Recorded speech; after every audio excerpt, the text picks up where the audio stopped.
Hi, and welcome to another edition of the Boiled Sports Mini Podcast, the video podcast, part of the Handsome Hour, part of the Boiled Sports Podcast Network. I'm BDowd. It is the morning when the NCAA tournament starts. It's like Christmas morning. I've said it before. I literally wake up and am as excited as a little kid on this day.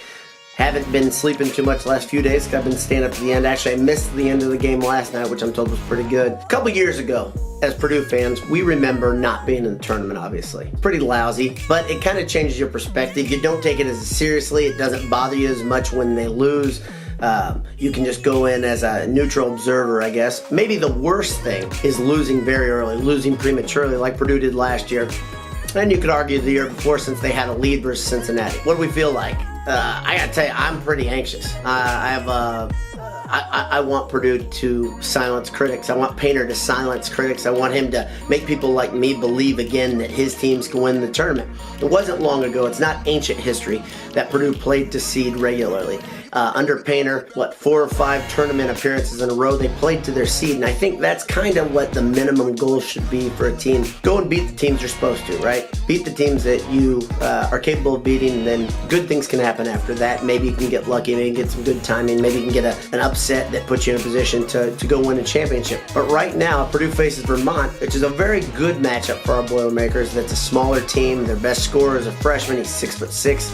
Matthias can keep him in check. I think Vince Edwards could do it as well if they need to. He's not the most athletic guy in the world. Vermont's leading scorer. And then after that, the team is not big. Their tallest guy on the roster is 6'8". So as matchups go, this is pretty darn good for Purdue. I think that the Purdue-Vermont game should be one that Purdue wins by 10 to 15 points. Will they?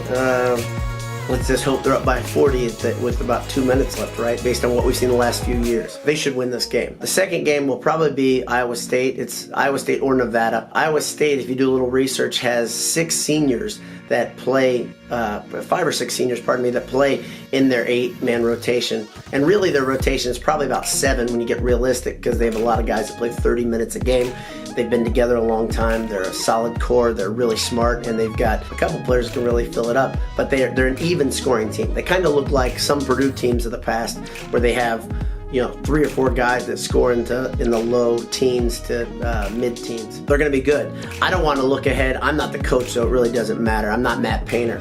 But what I can tell you is that the reverse psychology that I've been trying to do, where I say, you know what, I just don't think Purdue can do it, it's not going to help me feel any better if or when they peter out and they lose another lead at the end of a game by peeing down their leg. I think this team is very capable of doing big things in the tournament. PJ Thompson's a solid point guard. That's always what, tournament experts say. They want to see a guy that can handle the ball well and handle pressure. The problem is he's not very good versus a press, so in close games at the end, if a press is thrown at him, Thompson tends to struggle. He showed it again just a few weeks ago. That said, Carson Edwards really changes the way Purdue handles the press, because he can beat a press almost by himself, and if Painter doesn't pull him out of the game and leaves him in for those key situations, I think Purdue should be fine. I think Purdue should win going away versus Vermont.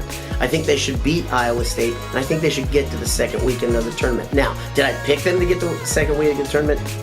Gotta be honest, no, I didn't. And I didn't because I think Iowa State's experience and their ability to handle pressure will overcome Purdue's tendency to crumble under pressure. I've beaten this dead horse enough. I'm not going to talk about it anymore. But it's time for Matt Painter to step up and to do good again in the tournament. I'm not saying he's never done it. I'm not saying he's not capable of doing it. I'm saying he hasn't done it in recent memory. And until he gets back to the point where they have good habits and they play to seed, Purdue fans are going to react the way we are. I hope this day is great for you. I wish Merry March Madness to you and your family. I hope you get to take the day off, and if you don't, you've got a boss that's either flexible or dumb and doesn't see you watching on your computer during work on your screen. I hope you have a great day. I hope you enjoy it as much as I do, and I hope we all enjoy it and are happy come around 9:30 tonight after Purdue's game versus Vermont. Hope you have a great weekend. Hopefully I'll be talking to you again one way or another, either via Handsome Hour or something else. Thanks for tuning in to the Boiled Sports Handsome Hour, where it's BS all the time.